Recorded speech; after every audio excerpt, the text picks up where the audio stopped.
नारद जी के द्वारा सूचना को प्राप्त करके भगवान हस्तिनापुर में आते हैं। पांडव नई राजधानी करना चाहते हैं, बनाना चाहते हैं, राजस्व यज्ञ करना चाहते हैं। और भगवान ने उन पांडवों से कहा कि देखो, राजस्व यज्ञ करने का वही अधिकारी होता है जिसने समस्त राजाओं पर विजय प्राप्त कर लिया हो। क्या तुमने सभी राजाओं को जीत लिया है? तो अर्जुन ने कहा, प्रभु जितने भी राजा हैं सब हमारे वश में हैं, किंतु जरासंध नामक एक राजा है जिसके पास इतनी सेना है कि उसको जीतना हमारे वश की बात नहीं है। तो भगवान ने यहाँ पर न्याय की बात की कि देखो, जिससे पूरे समाज को कष्ट हो, ऐसे व्यक्ति को धोखे से मारने में भी पाप नहीं लगता। इसलिए मैं जैसा कहता हूँ वैसा करो। तो भगवान ने कहा कि तुम सब पंडित का वेश बनाओ और मेरे साथ चलो। तो पांडवों को पंडित का वेश बनाया, अर्जुन और भीम को साथ में लिया। भगवान ने भी ब्राह्मण का वेश बनाया और ब्राह्मण का वेश बना करके जरासंध के पास गए। जिस समय से भगवान को इसने हराया था उस समय ब्राह्मणों को खूब दान देता था। उस समय जो भी ब्राह्मण इसके पास आ जाए उसको खूब धन देता था। तो ब्राह्मणों की मांगने की लाइन लगी रहती। उसी लाइन में भगवान श्री कृष्ण चंद्र जी भी अर्जुन और भीम के साथ खड़े हो गए। जब भगवान का नंबर आया तो उसने पूछा, मांगो ब्राह्मण देवता क्या चाहिए? तो भगवान ने मुस्कुरा करके कहा, युद्धम नो देहि राजेंद्र,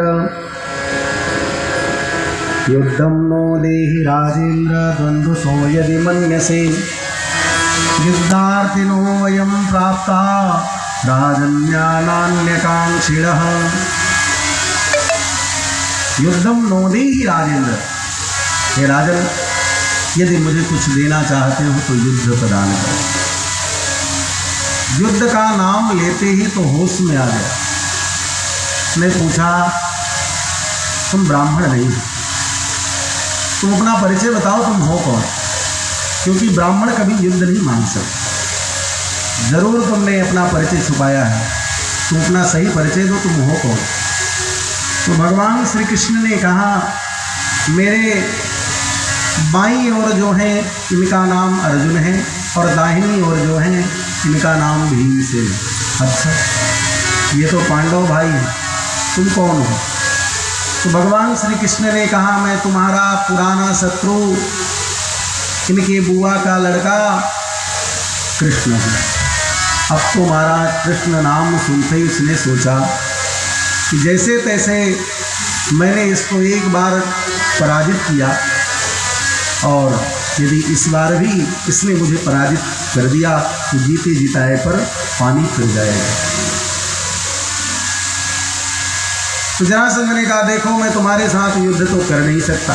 क्यों? क्योंकि तुम तो बड़े डरपोक हो, तुम रण छोड़ो, रण छोड़ करके भाग गए थे, इसलिए तुम्हारे साथ मैं युद्ध नहीं कर सकता। और ये अर्जुन भी दुबला पतला है, इसके साथ क्या युद्ध करूं? अर्जुनो न भवेद् वेद्धा योद्धा भीमस्तुल्य बलो मम। अर्जुन भी मेरे समान बलशाली नहीं है, ये भीमसेन थोड़ा बलशाली दिखाई पड़ रहा है, इसलिए इसके साथ युद्ध कर सकता। अब तो महाराज भीमसेन का इतना सुनते ही करेजा गदगद हो गया, सीना फूलने लगा। देखो, अर्जुन को भी फेल कर दिया, भगवान श्री कृष्ण को भी फेल कर दिया, पास तो उसने मुझे किया। क्यों? क्योंकि मेरे बाजुओं में ज़्यादा ताकत है। भगवान ने कहा, ठीक। जरासंध में और भीमसेन में भयंकर युद्ध होना प्रारंभ हुआ। महाराज युद्ध करते करते भीमसेन की नस नस ढीली होने लगी। रात्रि के अर्ध प्रहर में जब युद्ध बंद हुआ तो भगवान श्री कृष्ण के पास आए। भीमसेन कहते हैं, प्रभु यहाँ से भाग चलो। भगवान ने कहा, क्यों? पास तो इसमें तुमको ही किया था, अब लड़ो, बहुत बड़े वीर बन रहे थे, लड़ो। बोले, भाग चलो, नहीं तो मैं अकेले भाग जाऊंगा। भगवान ने कहा, चिंता मत करो, कल के युद्ध में तुम्हारी विजय होगी, मैं जैसे इशारा करूँ वैसा ही करूँ। और भगवान ने मरने का उसको विधान बताया कि मृत्यु जब उसको युद्ध करो, युद्ध के समय उसको जब चीरो तो उसके बीच में फिर जुड़ने मत दो, मिट्टी का ढेर बना दो और वो जुड़ न पाए, और जब जुड़ नहीं पाएगा तो उसकी मृत्यु हो जाएगी। योजना बताई और उस योजना के तहत भीमसेन ने युद्ध किया।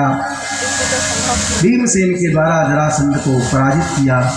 उसके बेटे को राजगद्दी पर अभिषिक्त करके पुरुष आराधन लेकर के वहाँ से भगवान श्री कृष्ण आते हैं इंद्रप्रस्थ, जहाँ पर नई राजधानी का इन्होंने निर्माण किया है। उस इंद्रप्रस्थ में आकर के भगवान श्री कृष्ण राजस्व यज्ञ प्रारंभ करवाते हैं। वो यज्ञ जब प्रारंभ हुआ तो यज्ञ के मध्य में पहले ये चर्चा हुई कि इसमें प्रथम पूजा किसकी की जाए। वहाँ पर शिशुपाल दंतवक्र भी थे। शिशुपाल के सामने ही सहदेव ने कहा प्रथम पूजा के अधिकारी तो भगवान श्री कृष्ण हैं, इसलिए इनकी प्रथम पूजा होनी चाहिए। महाराज 101 गाली गिनी के दी। भगवान के सुदर्शन चक्र ने उसके सिर को धड़ से अलग किया, उसको सायुज्य मुक्ति प्रदान की। राजस्व यज्ञ प्रारंभ हुआ। यज्ञ में सबने एक एक अपना कार्य लिया। कोई भी यज्ञ हो तो यज्ञ में सहयोग सब किसी को करना चाहिए। यज्ञ व्यक्तिगत किसी व्यक्ति का नहीं होता, यज्ञ पूरे समाज के लिए होता है और उस यज्ञ में सहयोग सबको करना चाहिए। यहाँ पर भी सबने अपना एक एक काम बांटा। क्या काम बांटा? भीमो महान साध्यक्षो धनाध्यक्षस्तु योधनः सहदेवस्तु पूजायाम नकुलो द्रव्य साधने। भीमसेन को भोजन भंडार का कार्य सौंपा और दुर्योधन को धन का अध्यक्ष बनाया। सहदेवस्तु पूजायाम, पूजा का कार्यभार सौंपा सहदेव को। नकुलो द्रव्य साधने, नकुल को पूरी सामग्री इकट्ठा करने का कार्य सौंपा। गुरु शुश्रूषणे विष्णु कृष्ण पादावने जने, जो आगंतुक लोग आते उनके पैर धोने का कार्य भगवान श्री कृष्ण ने लिया। परिवेशणे द्रुपदजा कर्णो दाने महामना, भोजन परोसने का कार्य लिया द्रौपदी जी ने और कर्ण को दान का कार्यभार सौंपा। भगवान श्री कृष्ण ने युधिष्ठिर जी से कहा, युधिष्ठिर जी ये तुम्हारा शत्रु है, इसलिए चाहेगा कि तुम्हारा खूब धन खर्च हो, लेकिन इसके हाथ में रेखा ऐसी है कि जितना धन खर्च करेगा उससे गुना धन बढ़ता जाएगा खजाने में, इसलिए दान का कार्यभार कर्ण को सौंपा। सबने अपना अपना एक एक कार्य लिया। हमारा सहयोग सब किसी को करना चाहिए। भोजन परोसने का कार्य द्रौपदी को सौंपा। द्रौपदी को इसलिए सौंपा, द्रौपदी पंजाब की। पंजाब के लोग खाने पीने में हृष्ट पुष्ट होते हैं, खिलाने में भी बड़े प्रवीण होते हैं। खिलाने की भी कला सबके अंदर नहीं होती है। जो व्यक्ति ज़्यादा खाता है वही ज़्यादा खिला भी सकता है। अब जो 2 रोटी खाने वाला व्यक्ति और उसके सामने 12 रोटी खाने वाले को बैठा दो तो 1-2 रोटी तो बड़े प्रेम से 4 रोटी तक पूछेगा, 6वीं में पूछेगा दे दूँ, व्यक्ति बैठे बोलेगा कि अब रहने दो। बोले तब तक दो जब तक कोई हाथ न लगा ले, तब तक खिलाओ प्रेम पूर्वक, समझ करके, उसको जान करके कैसे खिलाना। खिलाने की कला भी सब किसी के अंदर नहीं होती है, खिलाना भी सबके बस की बात नहीं। तो देवी द्रौपदी को भोजन परोसने का कार्यभार सौंपा। सबने अपना अपना कार्य लिया और उस यज्ञ को पूर्ण कराया। राजस्व यज्ञ पूर्ण हुआ और उसके बाद दंतवक्र और विदुरथ के वध की कथा श्रवण कराते हैं। बलराम जी तीर्थ यात्रा पर थे और वहाँ पर भ्रमण करते करते जब नैमिषारण्य की भूमि पर पहुँचे, वहाँ पर देखा कि सूत जी महाराज भागवत की कथा व्यास पीठ पर बैठ करके श्रवण करा रहे हैं। तो बलराम जी ने कहा, ये अधिकार तो इनको नहीं है, ये तो सूतपुत्र हैं, सूत हैं, इसलिए इनका वध करना चाहिए। तो महाराज अपने हल के द्वारा बलराम जी ने सूत जी का वध किया। ऋषियों ने कहा, बलराम जी आपने सूत जी का वध किया है, इसलिए आपको तीर्थ यात्रा पर जाना चाहिए। तीर्थ यात्रा पर जाएंगे तो आपके सारे पाप मिट जाएंगे। तो बलराम जी पाप को मिटाने के लिए सभी तीर्थों में भ्रमण करने के लिए गए। उसके पश्चात श्री सुखदेव स्वामी राजर्षि परीक्षित को सुदामा जी की कथा को श्रवण कराते हैं। सुखदेव स्वामी कहते हैं कि राजन, भगवान के बचपन के मित्र थे जिनका नाम सुदामा है।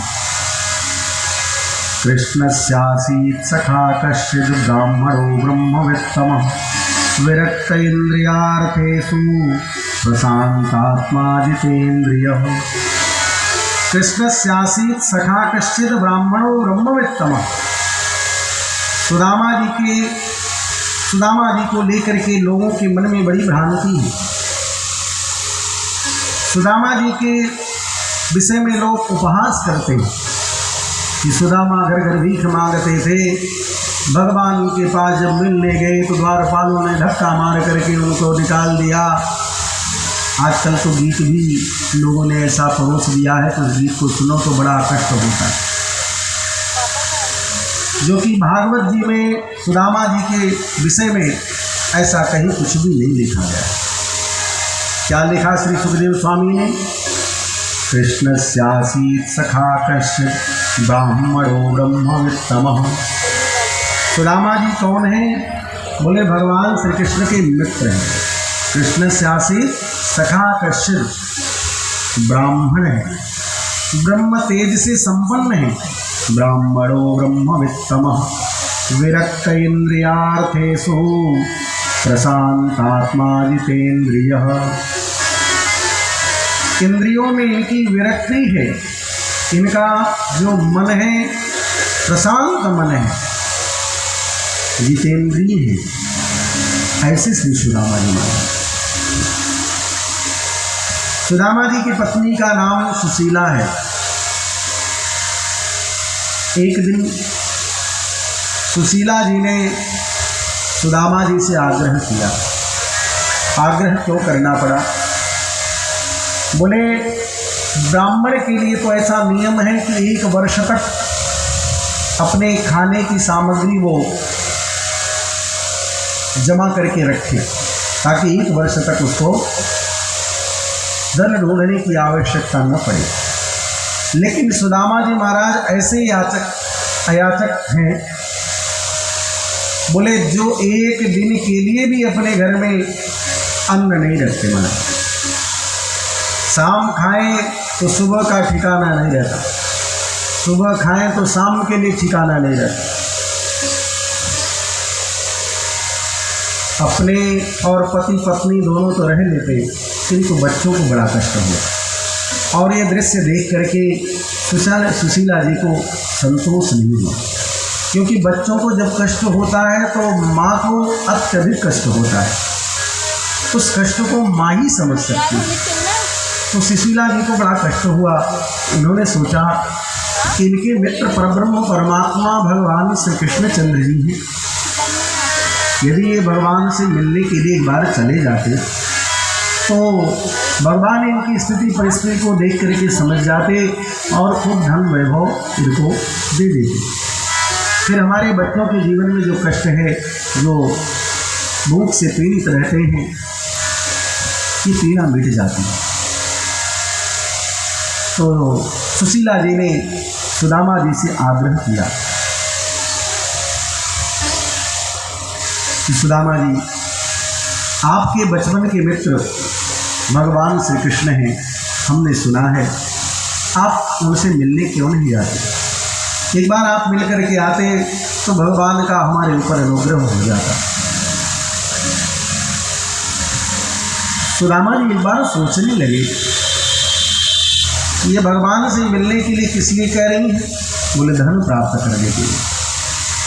यदि मैं भगवान के पास मांगने के लिए जाऊंगा तो लोग यही कहेंगे, देखो ये सुदामा इसीलिए भगवान से मित्रता किया था, भगवान से कुछ मांगने के लिए, तो इतना बड़ा जीवन में कलंक लगेगा, मैं कैसे जाऊं? लेकिन कुछ ही क्षण सुदामा जी ने सोचा,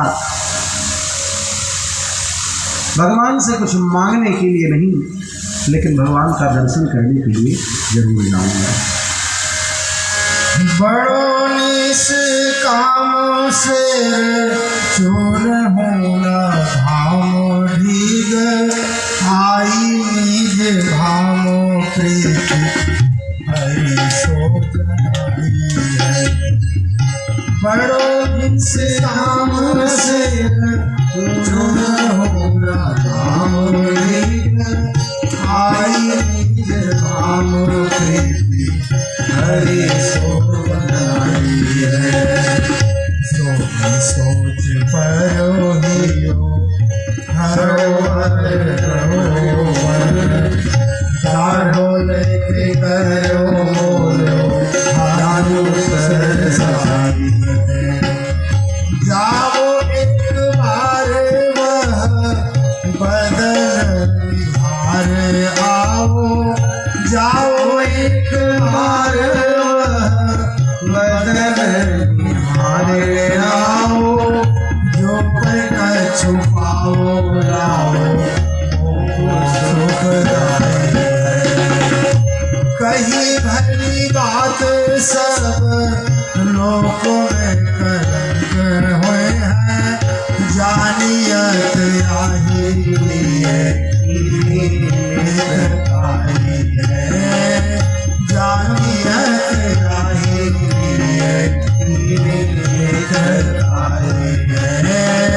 जानियत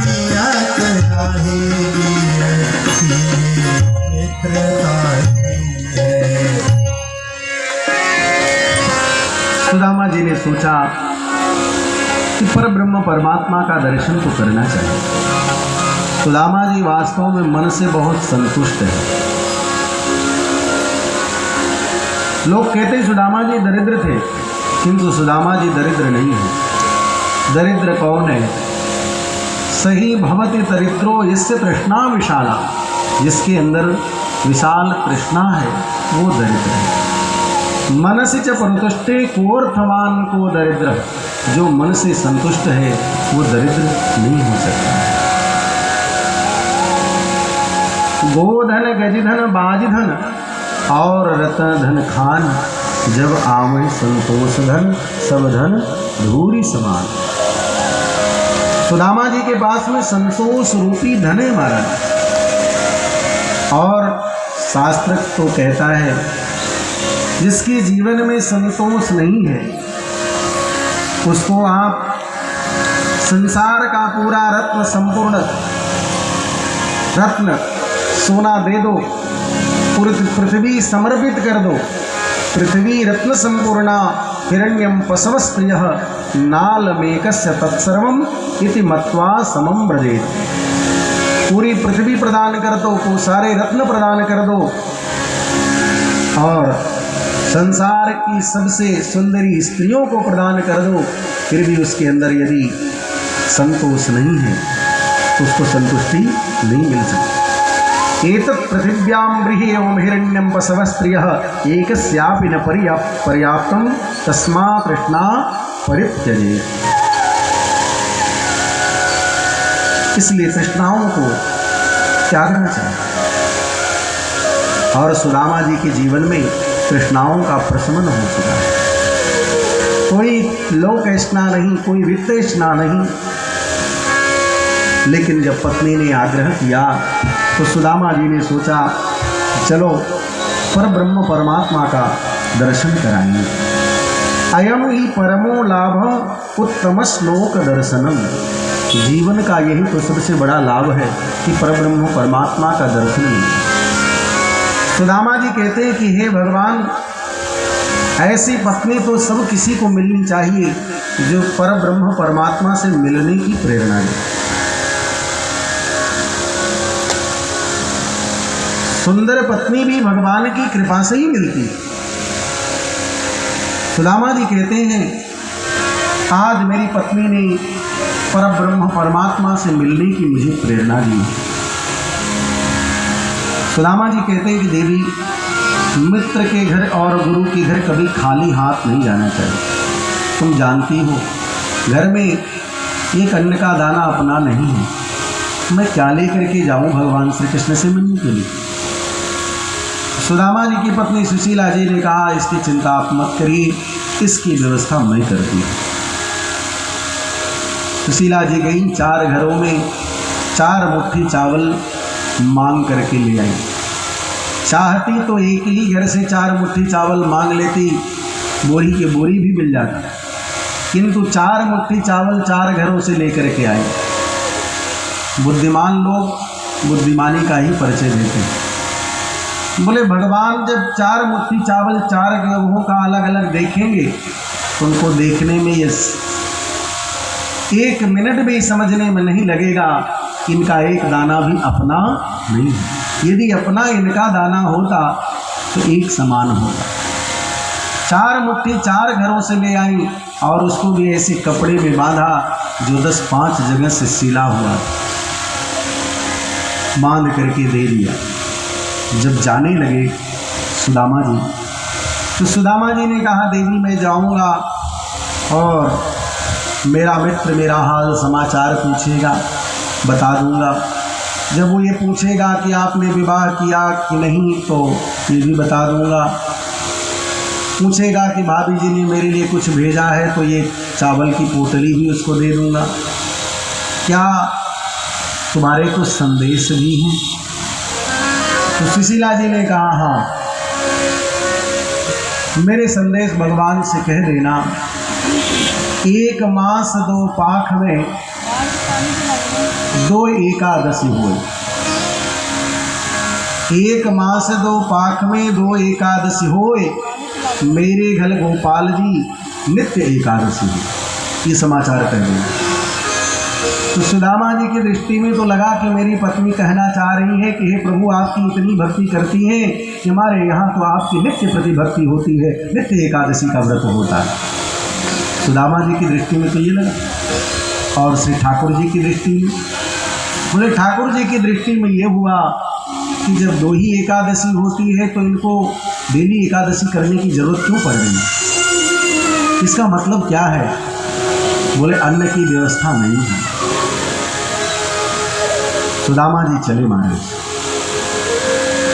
और जब सुदामा जी उस 4 मुट्ठी चावल को लेकर के चले, चैल खंडे नितान मध्वा भर्तृ प्रागाद उपायनम, मन में सोचने लगे कि मनेन कृतम पुण्यम अवधूतेन भक्षुणा श्रियाहीनेन लोकेस्मिन् गर्हिते नाधनेन।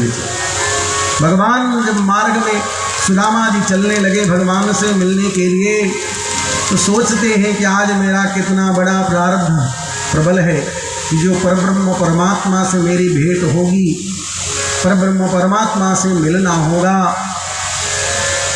मार्ग में चलते चलते एक नदी पड़ी। जब नदी पड़ी तो सुदामा जी ने सोचा अब इस नदी को पार कैसे करें। भगवान कहते हैं कि जीव मुझसे मिलने के लिए 1 कदम चलता है तो मैं उसके पास 2 कदम चल करके स्वयं आ जाता हूँ। जीव यदि मुझसे मिलने के लिए आ रहा है, उसके जीवन में कुछ संकट आ जाए तो उस संकट को दूर करने के लिए मैं स्वयं आ जाता हूँ। तो नदी को पार कराने के लिए भगवान स्वयं नाविक बन करके नाविक के रूप में आ गए और बोलते हैं कि इस पार जाने वाला कोई व्यक्ति है क्या? सुदामा जी ने कहा, हाँ भैया मैं जाने वाला हूँ, मुझे पार लगा दो, उस पार कर दो।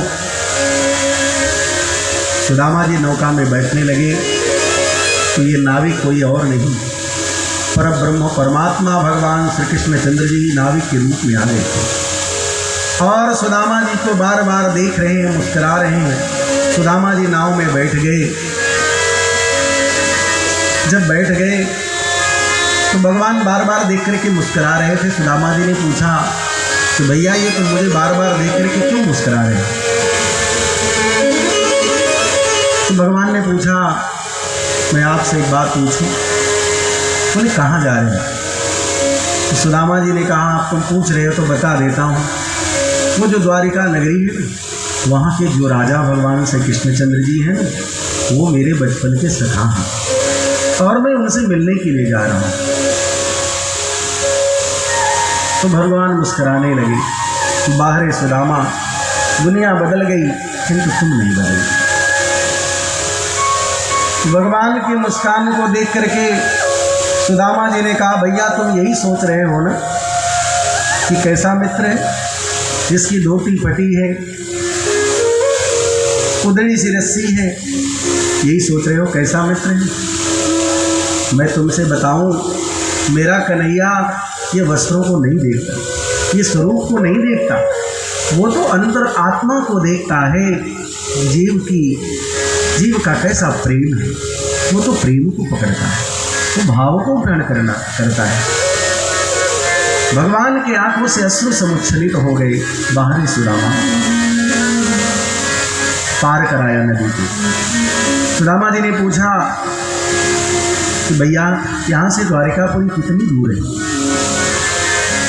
तो भगवान ने कहा ऐसे तो बहुत दूर नहीं है, किंतु आपको देख करके मैं इस अनुमान तक पहुंचा हूं कि आपको पहुंचने में भी 6 महीने का समय और लग सकता है।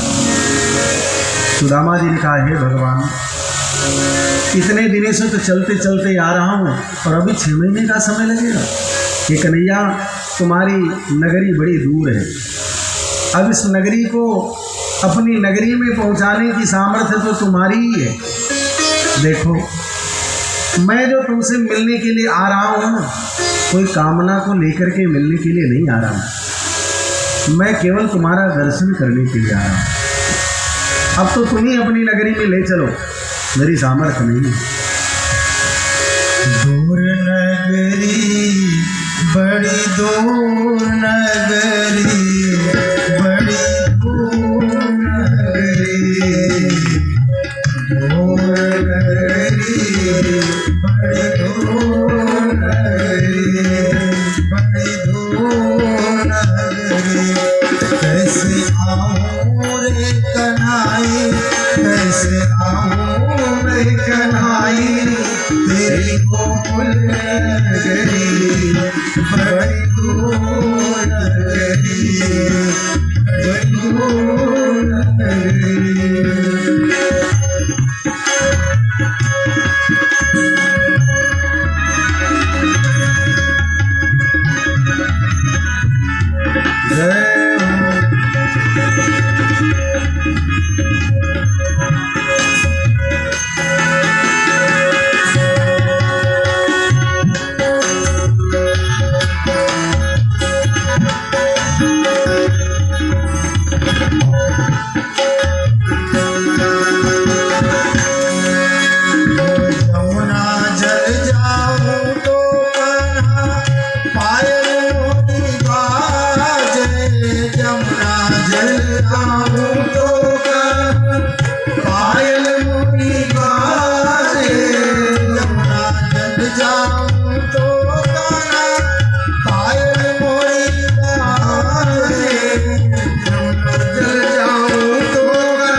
बड़ी दूर नगरी, बड़ी दूर नगरी, बड़ी दूर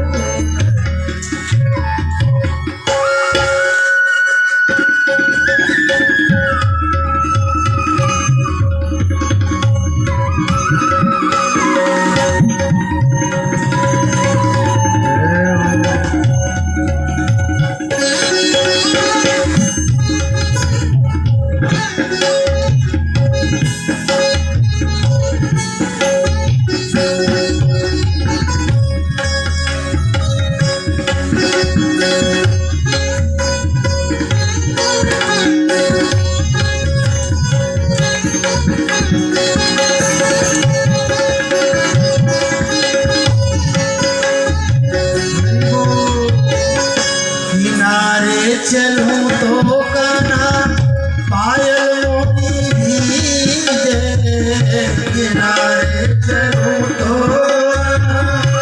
पायल मोती भीजे, किनारे चलूं तो कान्हा पायल मोती भीजे, किनारे चलूं तो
तेरी नगरी में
बाई गाए श्री गिरधर मीरा बाई गाए श्री गिरधर गुण मीरा बाई गाए श्री गिरधर गुण तुम्हारे दर्श बिन मैं तुम्हारे दर्श बिन मैं हो गई बावरी बड़ी घोर नगरी बड़ी घोर नगरी बड़ी घोर नगरी कैसे जाऊं रे कन्हाई कैसे जाऊं रे कन्हाई तेरी घोर नगरी बड़ी घोर नगरी बड़ी घोर नगरी बड़ी घोर नगरी बड़ी घोर नगरी।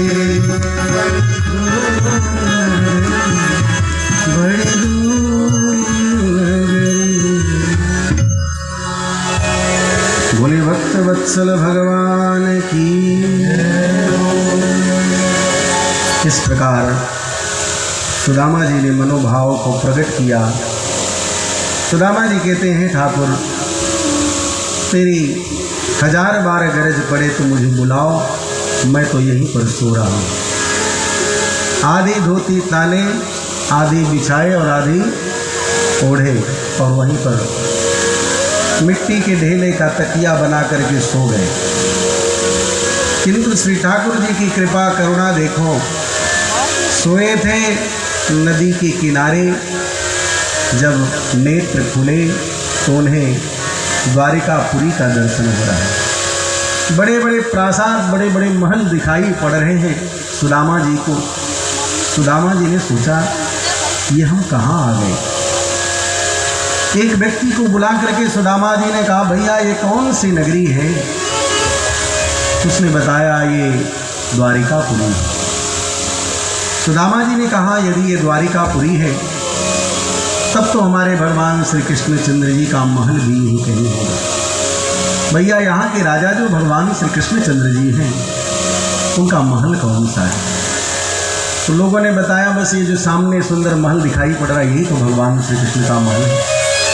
सुदामा जी झट से उठे और उठ करके महल के द्वार पर आ गए। द्वार पर आकर के सैनिकों ने पूछा ब्राह्मण देवता कहाँ से आना हुआ। तो सुदामा जी ने कहा जाओ अपने प्रभु भगवान श्री कृष्णचंद्र जी को सूचना दो कि आपके बचपन के मित्र सुदामा जी आए, इतना बता दो। लोग कहते हैं कि जब भगवान सुदामा जी भगवान से मिलने के लिए द्वार पर गए तो सैनिकों ने धक्के मार करके उनको बाहर निकाल दिया। ऐसा नहीं। विप्रधेनु सुर संत ही तलीन मनुज अवतार, जो परब्रह्म परमात्मा ब्राह्मणों के लिए अवतार धारण करते हैं उनके सैनिकों की क्या मजाल कि ब्राह्मणों को रोक दे महाराज। सैनिकों ने कहा महाराज आप जैसे ब्राह्मणों की पहुंच तो डायरेक्ट भगवान के पास है, हमारी क्या हिम्मत क्या मजाल आपको रोक सके। किंतु अभी सूचना मिली है भगवान भोजन करके शयन कक्ष में पधारने वाले थे, हम जा कर के देखते हैं, यदि शयन कक्ष में नहीं गए होंगे तो आपको सूचना देते हैं। और महाराज वे सैनिक जब गए भगवान को सूचना देते हैं कि हे द्वारिकाधीश आपसे मिलने के लिए आपके बचपन के मित्र सुदामा जी आए। ये नाम सुनना था महाराज कि भगवान अपने सिंहासन से झट से खड़े हो गए। मेरे मित्र सुदामा आए, कहाँ हैं, उन्हें लेकर के क्यों नहीं आए। सैनिकों ने कहा महाराज वो मुख्य द्वार पर बैठे हुए और भगवान सुदामा नाम सुनते ही तुरंत दौड़ पड़े, 1 मिनट का भी विचार नहीं किया। अपने मित्र सुदामा से मिलने के लिए भगवान दौड़ पड़े। मुख्य द्वार पर आने के लिए भगवान को 7 ड्योढ़ियों को पार करना पड़ेगा। भगवान ने पैरों में चरण पादुका भी नहीं पहनी। भगवान जब दौड़े तो उत्तरी वस्त्र कहीं गिर पड़ा, बाजू बंद कहीं गिर पड़े, द्वारिका में हड़कंप मच गया। अंतरी मंतरी संतरी उद्धव जी सब सोचने लगे आखिर बात क्या हो गई। भगवान से मिलने के लिए यदि ब्रह्मा जी भी आ जाएं तो उनको प्रतीक्षा करनी पड़ती है। ऐसा कौन आ गया जिसके लिए पर ब्रह्म परमात्मा दौड़ रहे हैं। दौड़ते दौड़ते भगवान श्री कृष्ण सुदामा जी के पास आए। सुदामा जी को देख करके गोदी में उठा लिया, अपने अंक से निपटा लिया और सुदामा जी की स्थिति को देख करके, सुदामा जी के शरीर को देख करके भगवान के नेत्रों से आंसू की धारा बही। अपने अंक से निपटा लिया और सुदामा जी को लेकर के अंतःपुर में आए। जिस मणिमय सिंहासन पर स्वयं भगवान विराजते थे उस सिंहासन पर सुदामा जी को विराजमान कराया और स्वयं उनके चरणों में बैठे। ये आदर है ब्राह्मण के प्रति भगवान का। इसीलिए तो वाल्मीकि रामायण में वर्णन आता है, प्रभु ब्रह्मण्य देव में जाना। प्रभु ब्रह्मण्य देव में जाना, भगवान ब्रह्मण्य देव है। सुदामा जी को देखने के बाद भगवान के आंखों से अश्रु की धारा बह चली। महाराज रानियों को आदेश किया, आज विप्रदेव का आगमन हुआ है, ब्राह्मण देवता का आगमन हुआ है, लाओ बढ़िया सुंदर जल ले आओ, परात ले आओ, आज इनके चरण को प्रक्षालित करना, इनके चरण को धोना। रानी आ गई परात की व्यवस्था करने के लिए, जल की व्यवस्था करने के लिए। किंतु कवियों ने वर्णन किया कि परात बाद में आई, पानी बाद में आया, उसके पहले भगवान के नेत्रों से इसकी इतने आंसुओं की धारा बही कि भगवान का चरण भगवान के नेत्रों के आंसुओं से प्रक्षालित हो गया। पानी परात को हाथ छुयो नैन के जल सो पर धोयो। पानी परात को हाथ छुयो नैन के जल सो पर धोयो। देखी सुदामा की दीन दशा,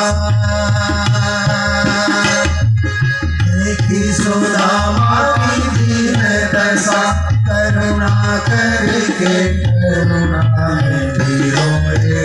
पानी परात को हाथ छुयो नहीं, नयन के जल सो पर धोयो। पानी परात को हाथ छुयो नहीं, नयन के जल सो पर धोयो। नयन के जल सो पर धोयो, नयन के जल सो पर धोयो। भगवान के आंखों से नेत्रों से आंसू की धारा बह चली।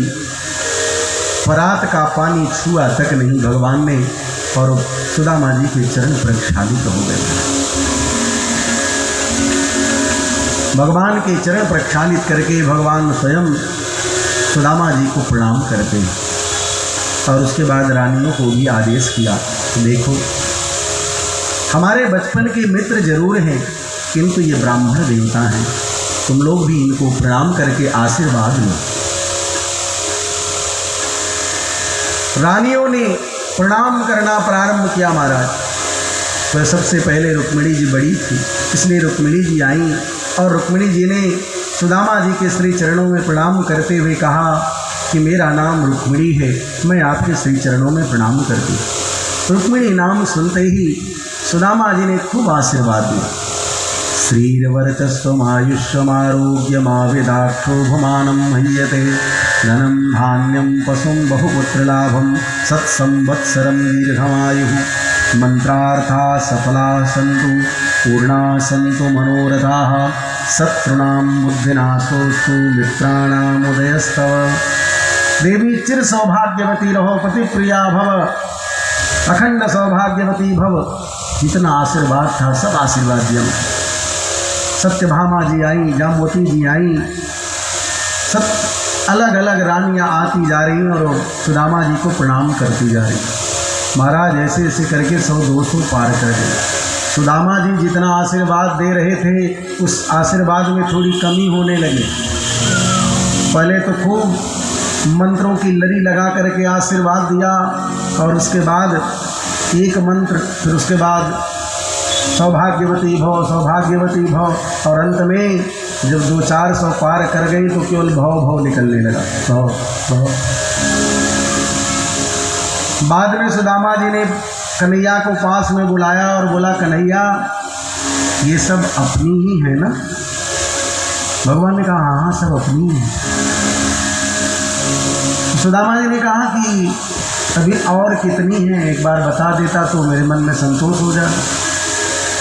भगवान ने कहा जो भी है सब सामने आएंगे, बस आप आशीर्वाद देते जाओ।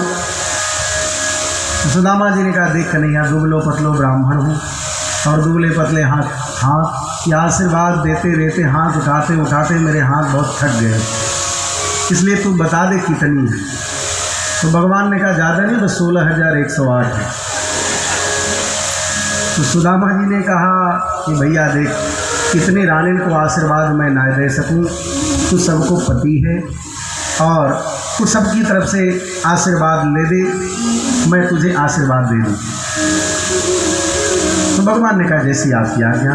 तो सबकी तरफ से भगवान श्री कृष्ण ने सुदामा जी को प्रणाम किया और सुदामा जी ने भगवान को खूब आशीर्वाद दिया, पत्नियों को खूब आशीर्वाद दिया। अब उसके बाद जब प्रणाम इत्यादि कार्य हो गया तो भगवान ने सुदामा जी से बचपन की बात की, बचपन का स्मरण किया और भगवान कहते हैं अपि ब्रह्मन् गुरुकुलात् भवता लब्ध दक्षिणात् समावृत्तेन धर्मज्ञ भार्योढ़ा सदृशी नवा। अपि ब्रह्मन् गुरुकुलात् भवता लब्ध दक्षिणात्। सुदामा जी हम लोग बचपन में जब पढ़ते थे तो हम लोग आपको बहुत चिढ़ाते थे कि सुदामा जी विवाह करोगे तो आप बड़ा चिढ़ते थे। नहीं मुझे तो विवाह नहीं करना, मैं विवाह नहीं करूँगा, आप चिढ़ते। तो वो बचपन की बात थी। समावर्तन संस्कार हो जाने के बाद मैं अपने घर चला आया और आप अपने घर चले आए, तो आपने विवाह किया कि नहीं? भार्योढ़ा सदृशी नवा, आपको आप जैसी पत्नी मिलेगी नहीं। तो सुदामा जी ने कहा देख भीड़ में कैसी बात पूछी, भीड़ में कहीं ऐसी बात पूछते हैं क्या? भगवान ने कहा नहीं बताओ आपने विवाह किया कि नहीं? तो सुदामा जी ने कहा कन्हैया ऐसे तो विवाह की बिल्कुल इच्छा नहीं थी, लेकिन माता पिता ने जब ज़्यादा आग्रह किया तो विवाह मैंने कर लिया। और तेरी भाभी का नाम सुशीला है और जैसे उसके नाम है वैसे ही उसके गुण भी है। भगवान ने कहा देखो विवाह कर लिया और मुझे निमंत्रण भी नहीं दिया। तो सुदामा जी कहते हैं अच्छा मैंने एक विवाह किया और निमंत्रण देना भूल गया, तूने 16,108 विवाह की निमंत्रण दिया क्या? भगवान ने कहा आपके विवाह तो राजी खुशी से हुआ हो, मेरे जितने विवाह हुए वहाँ सब तलवारें खनक उठी थी, वहाँ पर आप जाकर के क्या करते, इसीलिए मैंने नहीं बुलाया। भगवान कहते हैं सुदामा जी जब आपका विवाह हो गया तो मेरी भाभी जी ने मेरे लिए क्या भेजा है? तो सुदामा जी बड़े संकोच का अनुभव करने लगे। भगवान के वैभव को देख करके, भगवान की रानियों की संपन्नता को देख करके सुदामा जी संकुचित होने लगे। सुदामा जी ने सोचा ये चावल की पोटली कैसे निकाल करके दूँ, ये रानियाँ क्या कहेंगी, कैसा मित्र है चावल की पोटली को लेकर के आया है मिलने के लिए। सुदामा जी ने सोचा कुछ अभी बात बदलूं और जब इसकी रानी अपने अपने महल में चली जाएंगी तब ये चावल की पोटली दे दूँगा। तो सुदामा जी ने बात बदलना चाहा। सुदामा जी ने कहा कन्हैया एक बात याद है, जब हम लोग बचपन में पढ़ते थे और समिधा लाने का काम मुझे मिलता था, मैं समिधा लाने के लिए जाता था, याद है? भगवान ने कहा सब याद है, लेकिन भाभी जी ने क्या भेजा है वो तो बताओ। सुदामा जी ने कहा अभी भूला नहीं। फिर दूसरी बात बनी, अच्छा कन्हैया जब हम लोग समिधा लाने के लिए गए थे बड़ी जोर की बारिश होने लगी थी, उस समय याद है गुरु माता ने चना दिया था और वो चना मैं अकेले खा गया था, याद है? भगवान ने कहा वो सब सारी बातें याद हैं, लेकिन ये बताओ भाभी ने क्या भेजा। सुदामा जी ने कहा ये बात तो ये भूलने वाला नहीं है, अब कैसे क्या करूं। सुदामा जी ने कहा देख, ज़्यादा इधर उधर की बात करेगा ना तो मैं तेरे बचपन की पोल पट्टी इन रानियों के बीच में खोल करके रख दूंगा, तू जानता नहीं मुझे। भगवान ने कहा क्या बताना चाहते हो मेरी पत्नियों से। तो सुदामा जी ने कहा आज मैं बता दूं तेरे बचपन की सब कहानी। भगवान ने कहा अच्छा बता दो। तो सुदामा जी कहते सुनो सुनो, तुम्हारे पति द्वारिकाधीश बचपन में क्या थे बताओ। अब तो बचपन की बात पत्नियों को और बड़ी उत्सुकता से सुनने के लिए तैयार हो गए। भगवान की पत्नियों ने कहा हाँ हाँ बताओ मेरे पति बचपन में क्या थे, क्या क्या करते थे। तो सुदामा जी ने कहा सुनो, आपके पति बचपन में गोकुल की गलियों में नंगी डोला करते थे। पत्नियों ने कहा अच्छा, और ये काम क्या करते थे मालूम है। काम ये करते थे जब गोपियों की माखन की मटकी में चींटी पड़ जाती तो गोपियाँ इनको बुलाते कन्हैया। उन गोपियों के पास जाते और बोलते कहाँ बात है। तो गोपी कहती कन्हैया माखन की मटकी में चींटी पड़ गई, बीन दोगे क्या। ये कहते हैं हाँ बीन तो दूंगा, लेकिन बदले में क्या दोगी। तो गोपी कहती तू जितनी चींटी बीनेगा उतने लोना माखन दे दूंगी। बोलते ठीक है। हम माखन के लोभ में चींटी बीनते मारे, और चींटी बीनते बीनते होश आया अरे गोपी सब गड़बड़ हो गया। देख तू भी पढ़ी लिखी नहीं और मैं भी पढ़ा लिखा नहीं, कितनी चींटी को मैंने बीना है कैसे पता चलेगा। तो गोपी ने कहा एक काम करती हूँ, जितनी चींटी तू निकालेगा उतने गोबर का टीका मैं तेरे मुखमंडल में लगा दूंगी, और किसी पढ़े लिखे व्यक्ति से चल करके गिनवा लेंगे तो पता चल जाएगा कितनी चींटी तुमने बीना है। भगवान ने कहा हाँ ये बात तो ठीक। तो गोपी महाराज जितनी चींटी निकालते उतना टीका भगवान के मुखमंडल पर लगा दे। गो मैं मंडित भाल कपूल, उतने टीका लगा दे। और जब चींटी बीनने का कार्यभार पूरा हो जाता तो गोपी कहती अरे कन्हैया तो अपने मुख को तो देख, तेरे मुंह में क्या लगा है। और जब ये पानी में अपने मुख छाया को देखते कहते ये तो सब गड़बड़ हो गया, छप से पानी से धो लेते। गोपी कहते अरे कन्हैया और गड़बड़ हो गया। बोले अब कैसे तुझे माखन के लोंदा दूँ। तो सब मिट गए, जो गिनना था वो तो सब मिट गए। तो माखन के लोभ में दिन भर ये चींटी बीना करते थे। जब ये बात बता ली तो कन्हैया ने कहा ये बात आप क्या बता रहे, इससे भी ज़्यादा तो हमारी पत्नियां ये सब सारी बातें जानती हैं, इसीलिए तो हमारी पत्नी बन करके आई। वो सब तो ठीक है, लेकिन बताओ भाभी जी ने क्या भेजा।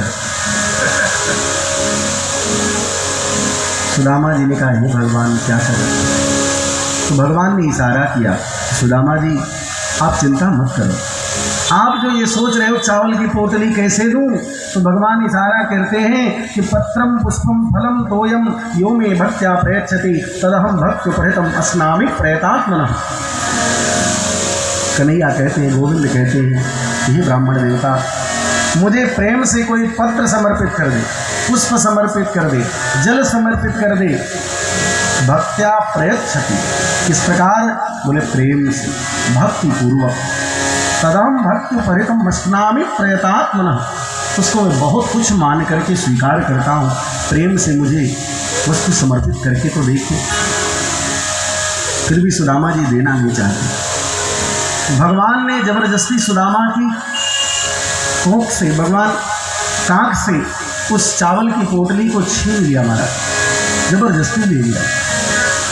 और उस पोटली को लेकर के जब भगवान खोल करके देखते हैं तो भगवान को 1 मिनट भी नहीं लगा समझने में कि इनके घर का एक चावल का दाना भी अपना नहीं है।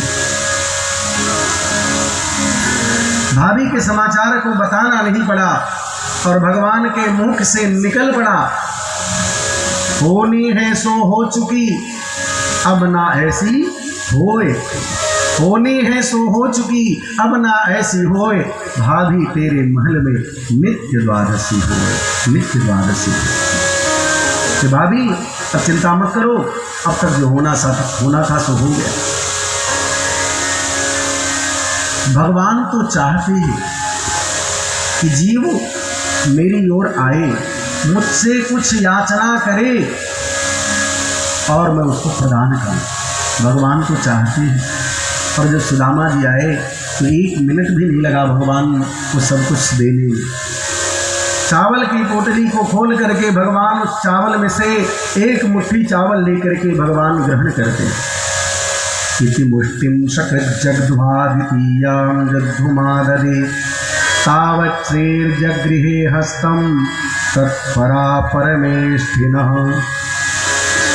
1 मुट्ठी भगवान ने चावल खाया और सब कुछ दे दिया महाराज सुदामा जी को। दूसरी मुट्ठी चावल खाने जा रहे थे तब तक लक्ष्मी जी ने हाथ पकड़ लिया। कई लोग कहते हैं भगवान ने 2 मुट्ठी चावल खाया, तीसरी मुट्ठी खाने जा रहे थे तब लक्ष्मी जी ने हाथ पकड़। ऐसा नहीं, भागवत जी में लिखा है कि मुस्लिम सगत 1 मुट्ठी चावल खाया और दूसरी मुट्ठी खाने जा रहे थे। द्वितीयाम जग्धु माँ ददे तावत श्रीर जगृहे हस्तम तत्परा परमेष्ठिनः। तुरंत लक्ष्मी जी ने हाथ पकड़ लिया। हे प्रभु, एतावतालम विश्वात्मन सर्व संपत् समृद्धये अस्मिन् लोके थवामुस्मिन् पुंसस् तोसर कारणम। 1 मुट्ठी खा करके आपने सब कुछ प्रदान कर दिया, अब दूसरी मुट्ठी खाने जा रहे हैं, बचा ही क्या है। तो भगवान इशारा करते हैं, लक्ष्मी जी तुम जिसके लिए रोक रही हो, इन्हीं ब्राह्मण देवता की कृपा के कारण मैं पति रूप में तुम्हें मिला। यदि ये ब्राह्मण देवता न होते तो मैं तुम्हें नहीं मिलता। इन्हीं ब्राह्मण देवता की कृपा का ही प्रसाद है। विप्र प्रसादात् धरणी दरोहम, विप्र प्रसादात् कमलावरोहम, विप्र प्रसादात् अजिताजितोहम, विप्र प्रसादात् मम राम नाम। ये ब्राह्मण देवता के प्रसाद के कारण ही ऐसा। दूसरा भाव ये है कि लक्ष्मी जी ने इसलिए हाथ पकड़ लिया कि हे गोविंद, ये ब्राह्मण देवता का प्रसाद है और आपका भी उच्छिष्ट प्रसाद हो गया। ब्राह्मण देवता का प्रसाद तो था ही, कि आपका भी उच्छिष्ट प्रसाद हो गया। और 4 ही मुट्ठी चावल था, 1 मुट्ठी आपने खा लिया, 3 ही मुट्ठी बचा है और हम 16,108 रानियाँ हैं। एक एक दाना भी हमको मिल जाएगा तो हमारा जीवन धन्य हो जाएगा, हमारा जीवन धन्य हो जाएगा।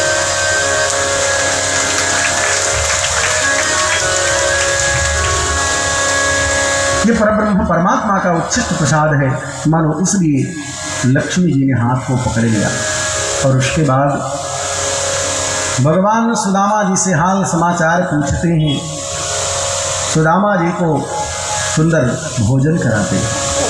56 प्रकार के व्यंजन बने महाराज, और व्यंजनों को सोने की थाली में, चांदी की कटोरी में बढ़िया सुंदर सुंदर पकवानों को रखा और रख करके सजा धजा करके सुदामा जी के सामने उसको भोजन करने के लिए लाया गया। भगवान ने कहा, सुदामा जी अब आप इन पकवानों को ग्रहण करें। आपको मालूम है उन पकवानों को देखने के बाद सुदामा जी ऐसा नहीं कि मिला नहीं होगा तो टूट पड़े होंगे। बोले उन पकवानों को देखने के बाद सुदामा जी कहते हैं, कन्हैया मैं तुझे सच्ची सच्ची बात बताऊं, इन पकवानों को खाने की इच्छा नहीं है। मैं तो 2 टिकड़ी सवेरे पाऊँ, 2 शाम को पाऊँ और भगवान का भजन करूँ। इन पकवानों को खाऊंगा तो मेरी बुद्धि विकृत हो जाएगी। भगवान ने कहा, इन पकवानों को जीव मेरा प्रसाद समझ करके ग्रहण करे तो उसमें विकृति नहीं आती। ज़्यादा आग्रह करने पर सुदामा जी ने भोजन को ग्रहण किया। बोले, कन्हैया तुम्हें भी साथ में बैठ करके भोजन करना पड़ेगा। दोनों मित्र साथ में बैठे और साथ में बैठ करके भोजन किया। इस दृश्य को लक्ष्मी जी ने देखा और लक्ष्मी जी सोचती हैं, इस ब्राह्मण ने ऐसा कौन सा पुण्य किया है जिस पुण्य के कारण परब्रह्म परमात्मा भगवान श्री कृष्ण चंद्र जी ने अपने पर्यंक पर बैठा है। जरूर इस ब्राह्मण ने कोई अच्छा कर्म किया होगा। हाल समाचार इत्यादि सब कुछ पूछते हैं भगवान। और सुदामा जी जैसे आए थे, सुदामा जी ने सोचा अब ज़्यादा दिन तक यहाँ पर रुकना ठीक नहीं है, यहाँ से अब मुझे चले जाना चाहिए। तो हाल समाचार इत्यादि हो जाने के बाद सुदामा जी रुके भी नहीं। सुदामा जी ने भगवान से कहा, कन्हैया अब मैं जाना चाहता हूँ। तो भगवान ने भी एक बार नहीं रोका महाराज, एक भी बार भगवान ने भी नहीं रोका। सुदामा जी ने जब जाने का नाम लिया तो भगवान ने कहा, ठीक है, जब आप जाना चाहते हैं तो जा सकते हैं। और सुदामा जी चले महाराज। सुदामा जी की धोती तक भगवान ने नहीं बदली। जब जाने लगे तो आंसुओं की धारा बहने लगी। इसलिए नहीं धारा बहने लगी कि भगवान ने कुछ दिया नहीं, इसलिए धारा बहने लगी, क्वाहम दरिद्र पापीयान क्व कृष्ण श्री निकेतन ब्रह्मबंधुरितिस्माहम बाहुभ्याम परिरंभित। कहाँ तो मैं दरिद्र पापी और कहाँ भगवान श्री कृष्ण लक्ष्मी के पति। ब्रह्मबंधुरितिस्माहम बाहुभ्याम परिरंभित, परिरंभण किया। भगवान ने अपने गले से मुझे अंक से लिपटा लिया। निवासित प्रियाजुष्टे पर्यंके भ्रातरो यथा। जिस सैया पर लक्ष्मी जी निवास करती है, जिस सैया पर लक्ष्मी जी का अधिकार है, तो सैया पर मुझे अपने बड़े भाई के समान भगवान ने बैठा दिया। निवासित प्रियाजुष्टे पर्यंके भ्रातरो यथा महिष्यावे जितश्रांतो वालव व्यजन हस्तया। अपने हाथों से गोविंद ने मुझे भोजन कराया, मेरी शुश्रूषा की। शुश्रूषया परमया पाद संवाहनादि भी, भगवान ने अपने हाथों से मेरे पाद प्रक्षालन की, मेरे चरणों को धोया भगवान ने। पूजितो देवदेवेन विप्रदेवेन देववत, देवताओं के समान गोविंद ने मेरी पूजा की। मैं इस योग्य नहीं था, किंतु श्री ठाकुर जी ने मेरे ऊपर कितनी बड़ी कृपा की। सुदामा जी जब आए थे तो आंसुओं को पी गए थे, लेकिन सुदामा जी जब जा रहे हैं तो आंसुओं की धारा बह रही है। क्यों?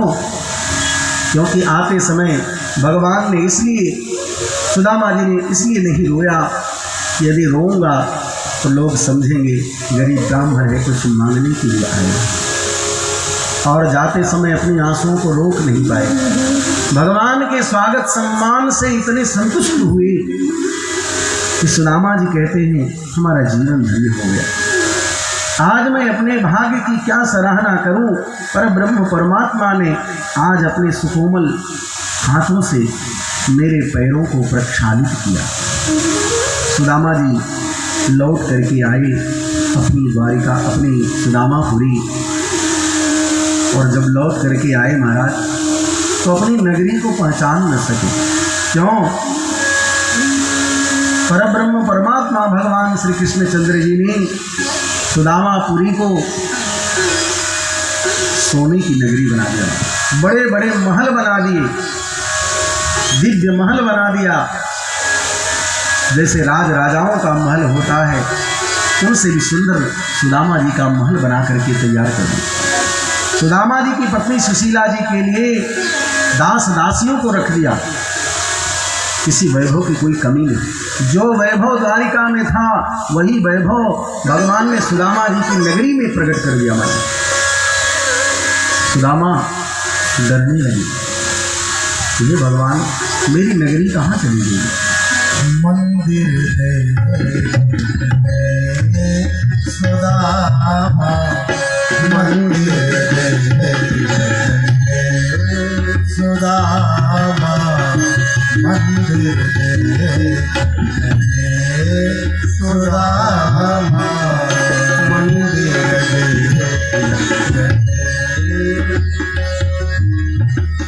कहाँ गई मोरी राम पठरिया, कहाँ गई मोरी राम पठरिया। कंचन महल खड़े सुदामा, कंचन महल खड़े सुदामा, मंदिर है सुदामा, मंदिर सुदामा, मंदिर।